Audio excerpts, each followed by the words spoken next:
Hi, my name is Betty Covington. I am a distinguished Toastmaster. I have my master's degree in business and leadership from Grand Canyon University. And today we're going to be talking about listening skills. My passion in life has always been about adult education. I have been a trainer at every job I've ever had. And I'm passionate about seeing those light bulbs go off when people learn something new.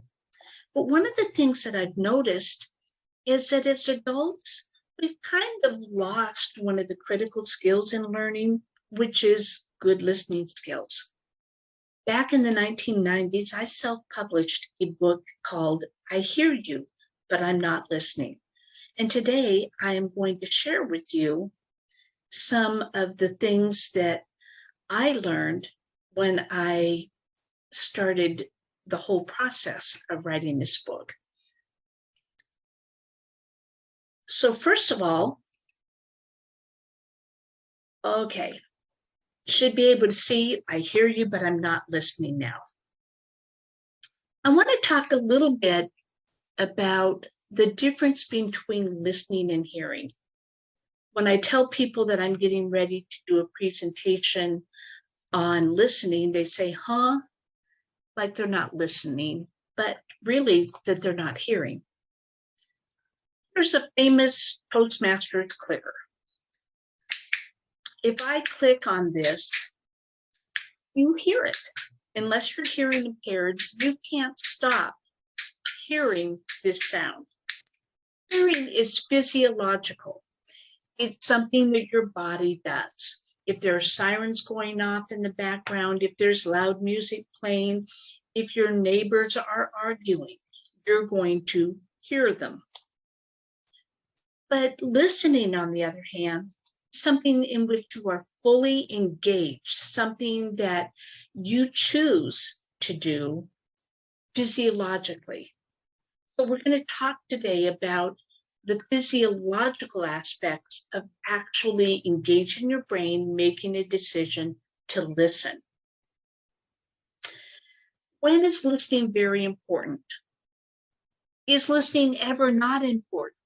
Well, sure, listening sometimes isn't necessary. I'll give you a couple of obvious examples. You've got a game show playing on television. Trust me, it's not important enough for you to be highly focused and engaged in listening. Your child comes in and they're holding their arm like this. You better listen. That looks serious. Or your boss is hovering over your desk at work. Again, time to engage in fully listening. Sometimes it's easy to get distracted when we're listening. And because it's easy to get distracted, it's really a good idea to practice. And the easiest way to do this is on your family and friends, even though it may not be 100% necessary to be fully engaged in conversation. Try practicing. All of a sudden, they're going to find you're very interested because you've become a good listener. But you have to actually make a decision that you want to be engaged. You want to be a good listener. Distractions are one of the major interrupters or the major detractors from good listening. So what are some things that are distractions? Well, I mentioned the game show on TV a little bit ago. If your teenager comes in and wants to talk to you about their plans for the weekend, it might be a good idea to just turn the TV off because you want to know what your kids are doing on the weekend. If you've got your email open up on your computer and your boss comes up to your desk, you may want to put down your email and turn and focus to your boss, because email and cell phones are definitely distractions at work. But there can be some other things that are less audible. Let's say, for example, that you have a very cluttered desk. You have lots of pieces of paper all over your desk.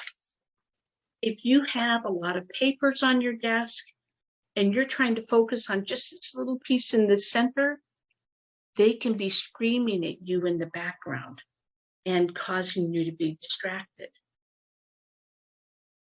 If you have a task at home that you really need to get cleared up, say, for example, that you know that Johnny has a soccer game tomorrow and you haven't washed his soccer uniform, and your neighbor Kate comes walking over with a platter of cookies and wants to sit down and chat.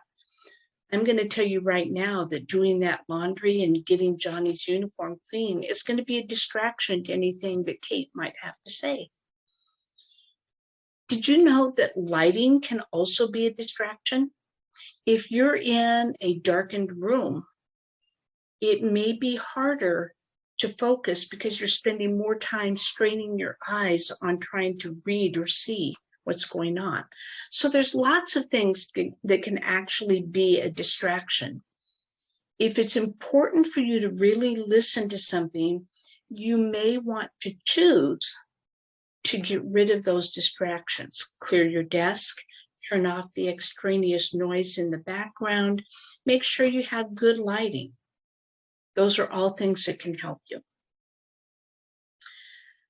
When we talk about listening, we're really talking about closing the communication circle. We've all heard it before. You speak, you receive, you comprehend, you give feedback, you close the communication gap. What does that really mean? So speaking and receiving, first of all, you have a speaker and a receiver. If you're the listener, you're the receiver.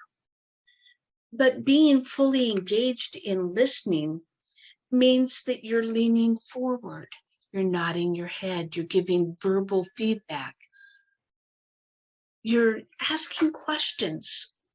I'm sorry, what did that mean? Or did you say that again? And then you're asking for clarification. You just used the word gobbledygook, and I'm sorry, I don't know what that is.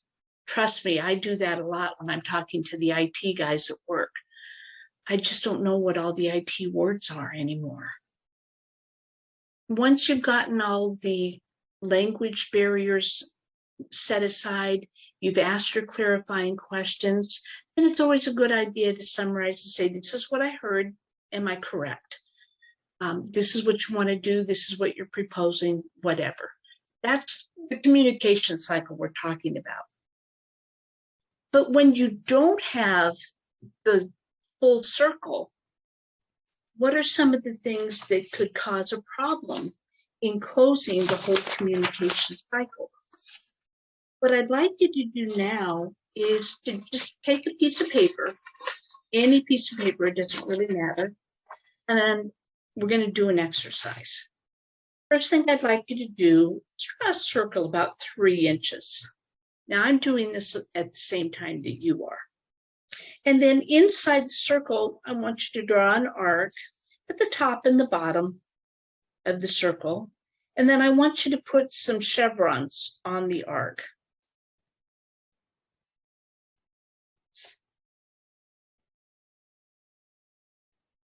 It's harder when you can't give feedback, but this is what I just drew.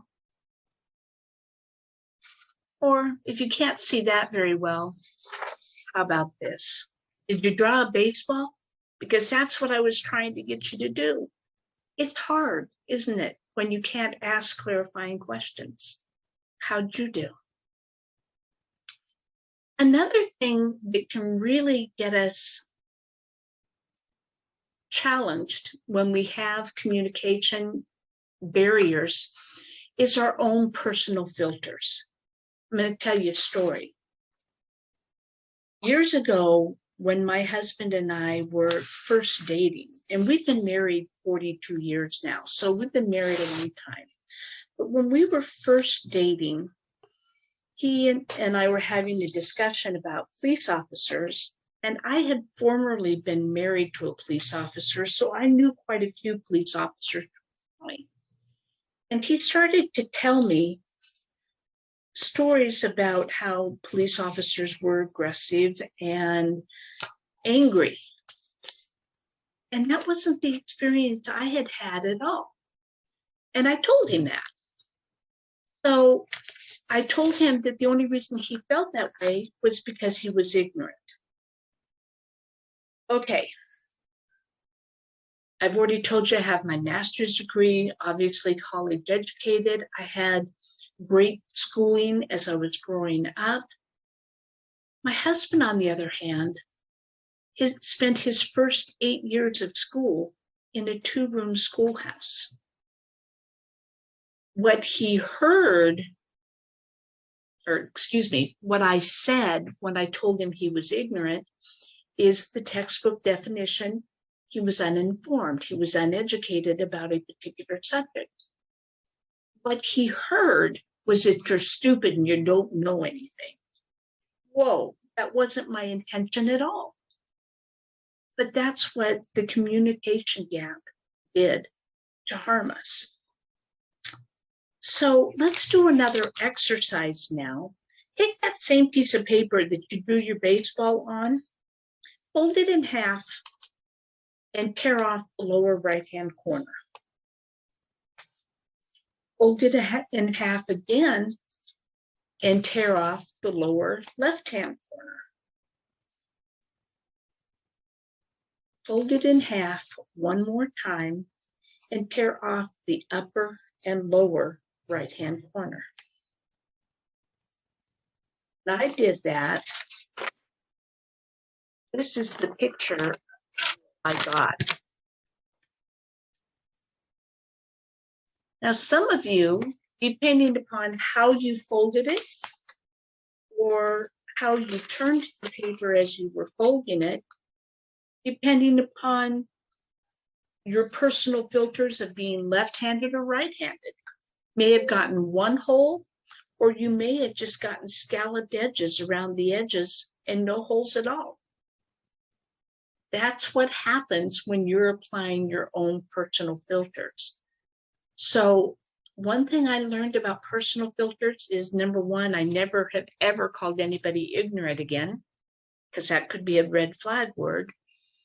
But also try to be aware of who your audience is. Try to be aware of any barriers that you may have to communication because of ethnic or educational or locational differences. Even language barriers may cause a problem when you're trying to have a communication situation. Emotional filters are a little bit different than education and locational filters, because emotional filters are very personal. We're going to do another exercise now, and I'm going to give you 2 emotional and 1 non-emotional filter and have you think about them. You can see the 3 words here. The first one is mother. I want you to think about what I mean when I say the word mother. Do you think about the Madonna with Christ? You think about Mona Lisa? Do you think about babies? Or do you think about this? That's my mom. I love my mom, and she was absolutely one of the best things that ever happened. I have a very emotional reaction when I think about mother. Let's talk about another one that you may have an emotional or fearful response to, and that's the word dog. When I think about the word dog, what do you picture in your mind? And if you're a cat person, it's okay to substitute the word cat here if you want to picture cat instead of dog. I don't exactly understand it myself, but others will. When you think about dog, if you had a bad experience as a child with an angry or vicious dog, you may have a different emotional response than the one I have. Here's my response when I think of the word dog. This top one is a picture of Roscoe, my terrier, when he's getting laser therapy. The bottom one is a picture of Foster, who was just a sweet little boy. He died when he was 15 years old, had a good life. And of course, you probably recognize the middle one. I'm sure she's famous by now. That's my little princess, Gabby. She's here with me right now. I would never hold a meeting without her. But let's talk about maybe some non-emotional filters that you may have too. Things that are just totally neutral, but maybe a barrier to communication because you don't share the same meaning to the word. The word is blue. I happen to be recording this message on the 4th of July. So to me, red, white, and blue, I'm thinking about navy blue right now with big white stars on it. But maybe you've chosen to take this meeting outside and you're looking up at a beautiful blue sky. Or maybe you recently had a child and you're thinking about the blue walls in the nursery. There can be all different kinds of connotations to the word blue. Maybe you have blue in your company logo and that's what you're seeing. There are so many different shades of blue that we can have all different connotations to that. By the same thing, words like deadline. If you work in, say the publishing business, to you a deadline may be 6 months or a year because you're waiting for an author to get something done.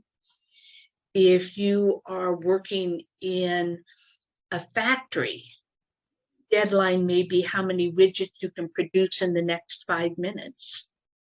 If you're in the delivery service like Amazon or UPS or FedEx, deadline may be 24 hours or 48 hours.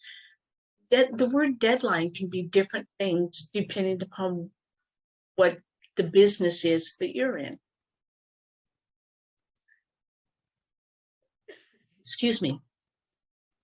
So how does what you see impact what you hear? Because visual cues can also be a distraction against communication and listening. Let's give you a scenario.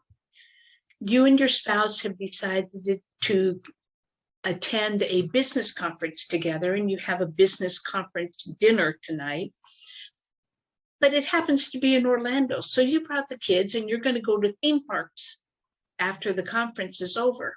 But you can't leave the kids alone in the hotel room tonight.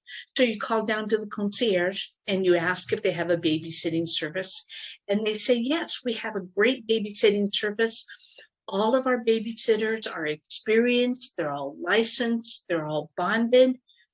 And so you're feeling good about leaving your children with the hotel babysitter. You hear the knock on the door, and here's the person on the other side.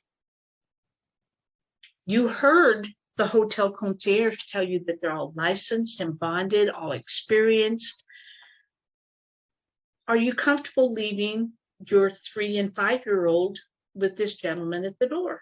You may or may not be, depending on how you feel about facial tattoos. Let's do another one. You're hiring for your company receptionist.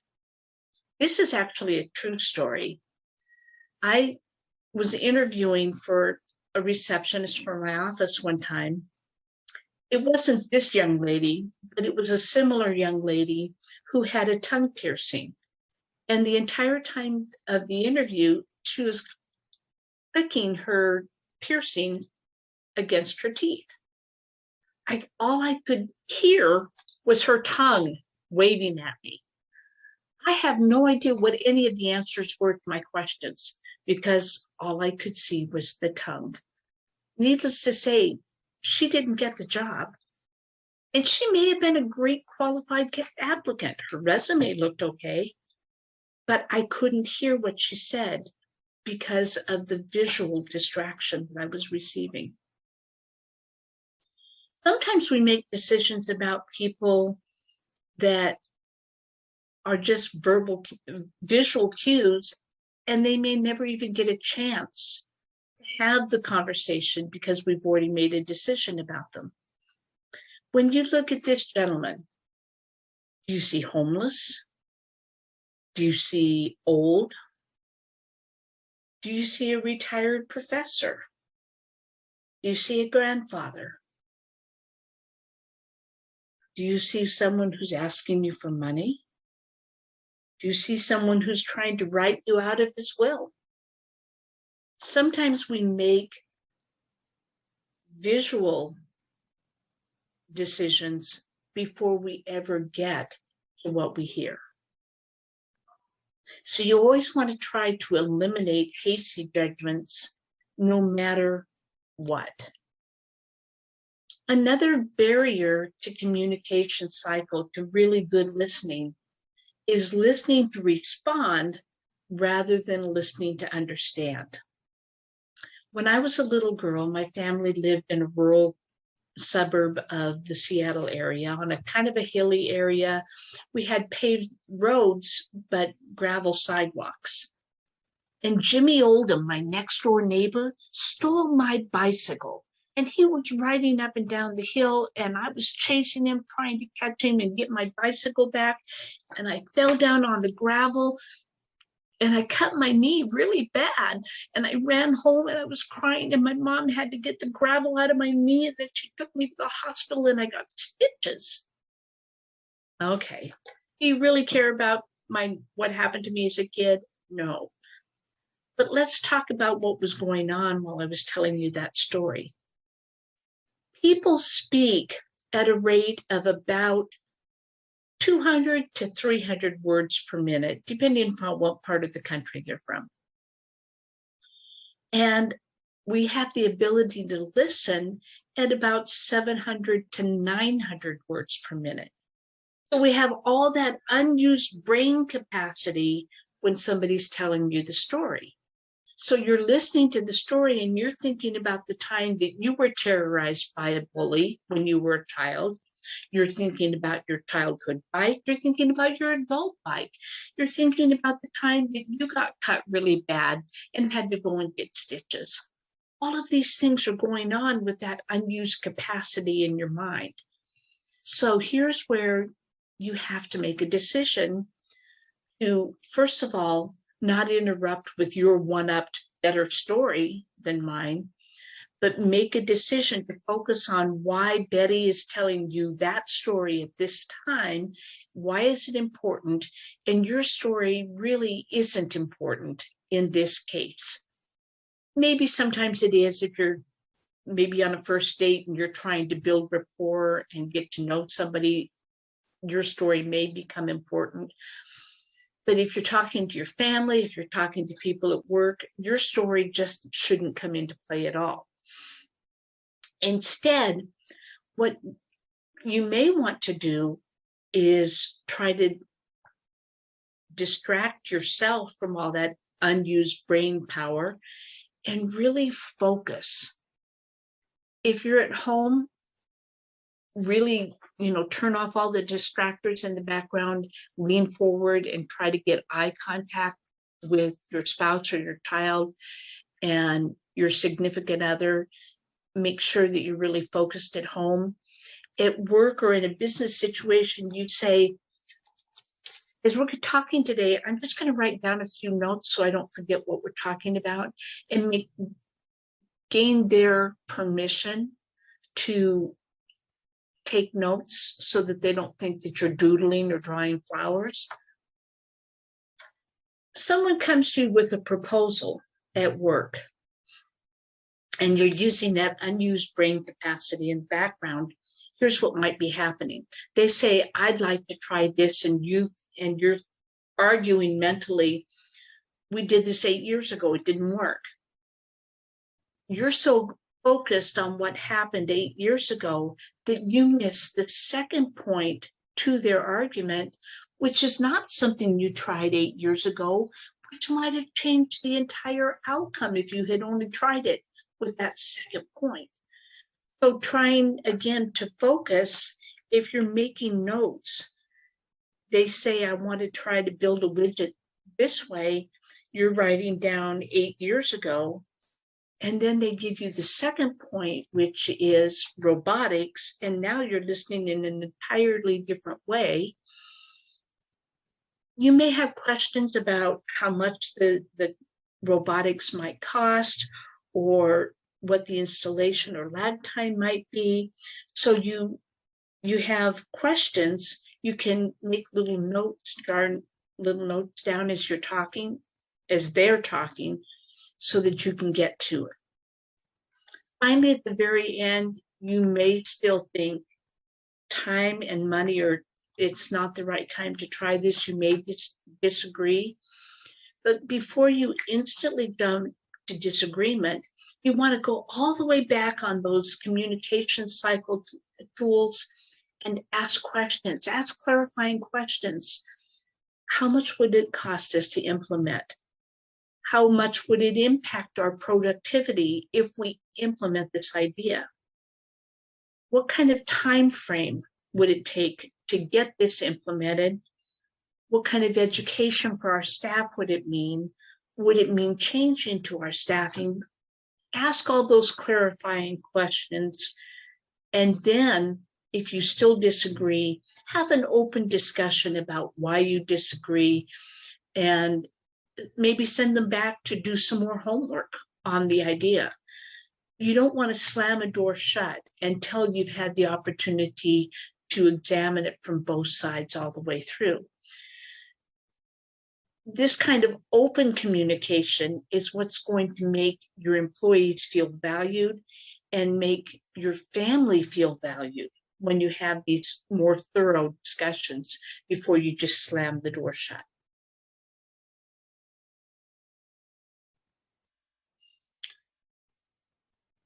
One final exercise I'd like to do is for you to consider, what are the traits of someone that you know is a good listener?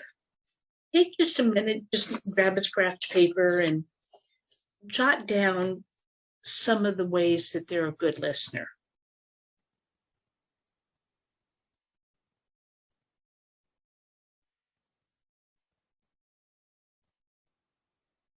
Okay, I jotted down a couple of my own.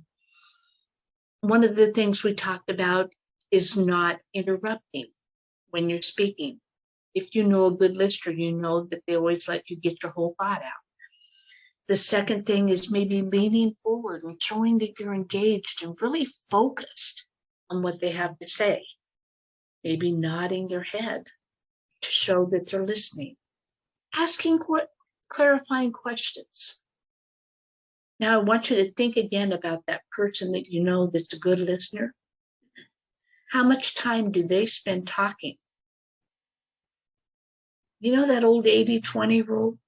Most good listeners only speak about 20% of the time and let the other person talk about 80% of the time. Are you a good listener? In closing the communication process, you always want to make sure that you're restating everything that you heard and the agreements. Your teenager wants to go out with somebody new.